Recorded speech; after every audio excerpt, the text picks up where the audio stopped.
As I sit here in the Fairchild Tropical Botanic Garden and look out, I see all sorts of trees in the distance.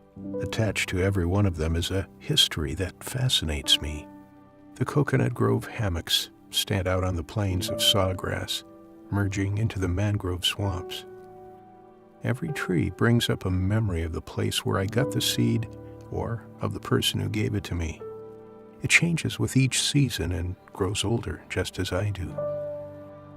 Our gardens are a place in which to wonder, and wondering puts new forces to work, forces which will change the world.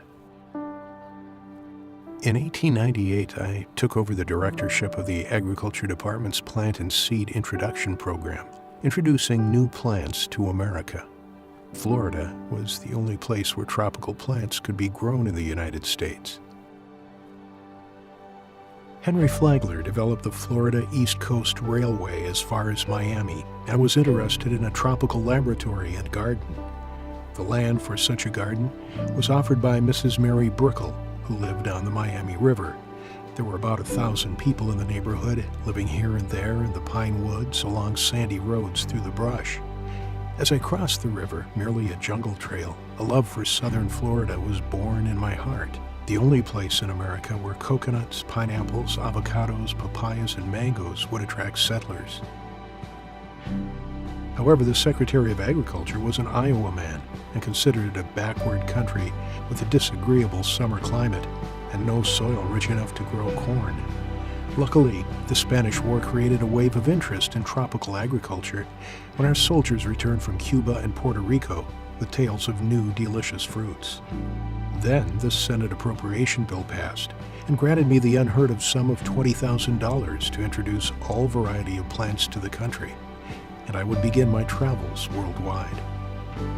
I went to Naples, Breslau, Corsica, Bana, Java, Indonesia, Australia, the West Indies, around South America, the Netherlands, India, New Guinea, through Europe to gather wheat and barleys.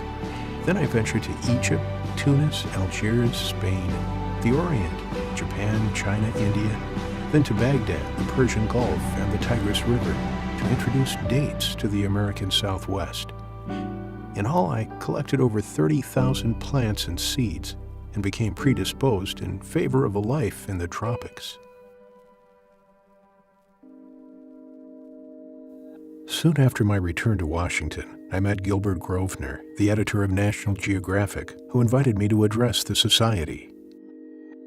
Present in the audience was Alexander Graham Bell, who invited me to one of his Wednesday evenings, the most interesting social event in Washington at the time, and where, even more important to me, I met his daughter, the young Marion. It was the beginning of a part of my life vastly more beautiful than anything I thought possible. We would be married 17 months later. Indeed, that spring of 1904 was a wonderful time.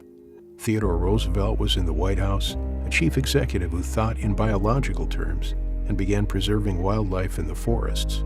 Over the next 20 years, I would not have enough hours in the day to write my bulletins and arrange my photographs and seeds of all the worldwide plants waiting to be introduced to America. Florida began to fill up with people who needed information on the strange new plants surrounding them. So, in 1912, Marion and I boarded the Atlantic coastline for Miami. We felt we were in a fairyland. Marion and I felt the flood of soft sunlight streams and decided to settle in the hammock region of Coconut Grove. We built a home and called it the Kampong, the Malaysian word for small city. By 1927, it was a place where I would sit for hours in the morning, gazing out to the bay, at the beach of coral and limestone, the royal palms, the mangroves, and wild vegetation. In 1936, Colonel Robert H. Montgomery founded Fairchild Tropical Botanic Garden. Colonel Montgomery, a Connecticut accountant who established Price Waterhouse Coopers, purchased the 83 acres on Old Cutler Road and deeded the land to the Parks Department of Dade County to partner and maintain the property, along with Everglades defenders Marjorie Stoneman Douglas and Charles Crandon. We then obtained the services of William Lyman Phillips to landscape it, well known for his work in the Panama Canal Zone and the adjacent Matheson Hammock Park. As this was in the middle of the Depression, the Civilian Conservation Corps helped in the construction of the stone walls and original buildings. In the Montgomery palmatum of the garden, over 250 species of the queens of the plant kingdom thrive. In honor of Liberty Hyde Bailey, a palm glade is fast taking shape along the shore of the shallow lake. Tropical vines are beautifully displayed over a long pergola, the interest of Mrs. John B. Semple. Then, in 1939, with World War II looming, Anne Archbold and I would embark on a plant-collecting voyage to seed the garden. Marion and I traveled cross-country to Los Angeles and boarded a freighter passing through Kobe, through Shanghai, then aboard the Chinese junker the Chang Ho, from Hong Kong to Manila, and the seas off Indonesia. I want to make clear I am no seaman, but my fellow crew of sailors and plant collectors would go on to collect seeds from the Moluccas, their hanging fruits, oriental mangroves, a completely fascinating experience. Upon my return, the garden would go on to develop one of the world's most important collections of tropical plants. While I wouldn't live to see Fairchild today, I understand it flourished in the years to come. From the 1950s to the 1970s, the garden began its foray into research, establishing rare plant houses, laboratories, and an educational program to foster young students' interest in my beloved field of botany.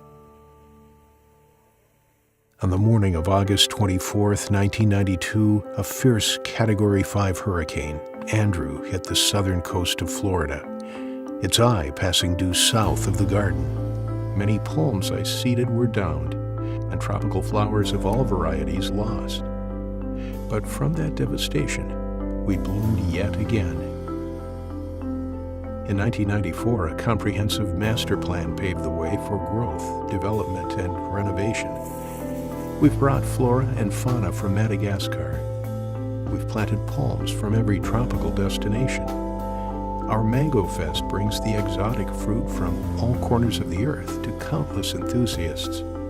And our Fairchild Challenge has taught thousands of students to appreciate nature.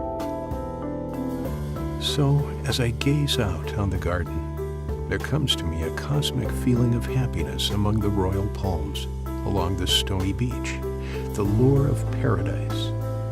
Marion and I are like Adam and Eve at the entrance of the Garden of Eden. This is a paradise of plants.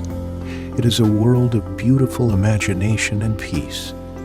It is the culmination of a life of wonder, well spent, exploring and planting the seeds of this, the Fairchild Tropical Botanic Garden.